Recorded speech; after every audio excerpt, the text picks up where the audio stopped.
पिसाई हमसे भंगिया के गोला, पीसी पीसी हाथ हमार दुखेला ए भोला।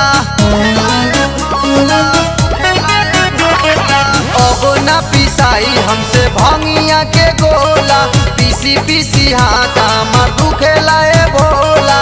अंतर मंतर जादू जंतर लगही रखेनी,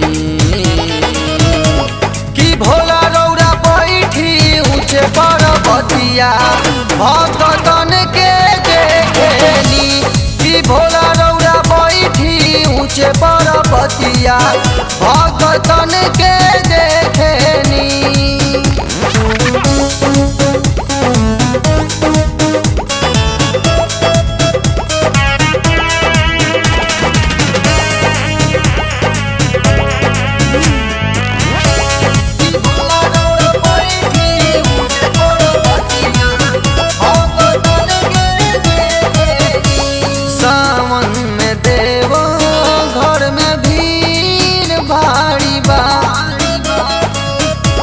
भगतन के देखा खूब तैयारी बा, दरअसल भगतन के लागल बड़ी आसो।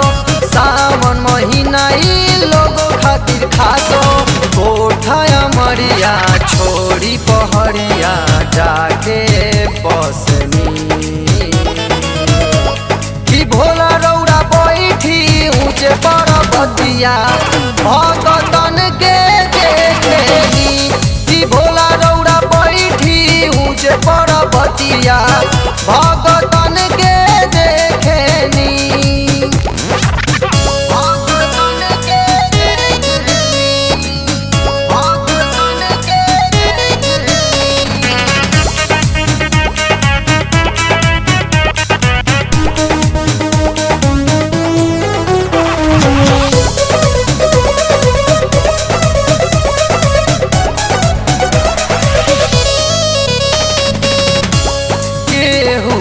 कमी ना यूपिया बिहार में, दर्शन करेला लोग खड़ा बा कतार में। देखी आइल बारे राइटर पिंटू रोशन हो, सिंगर रणधीर के कबले देहब दर्शन हो।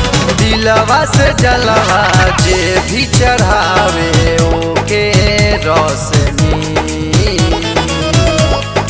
भोला रौरा बैठी ऊंचे पर्वतिया भगतन के देखेनी, कि भोला रौरा बैठी ऊंचे पर्वतिया भगतन के देखेनी।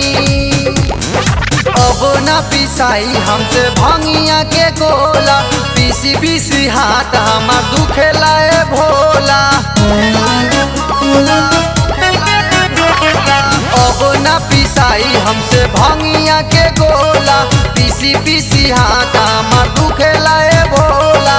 अंतर मंतर जादू जंतर लगही रखेनी,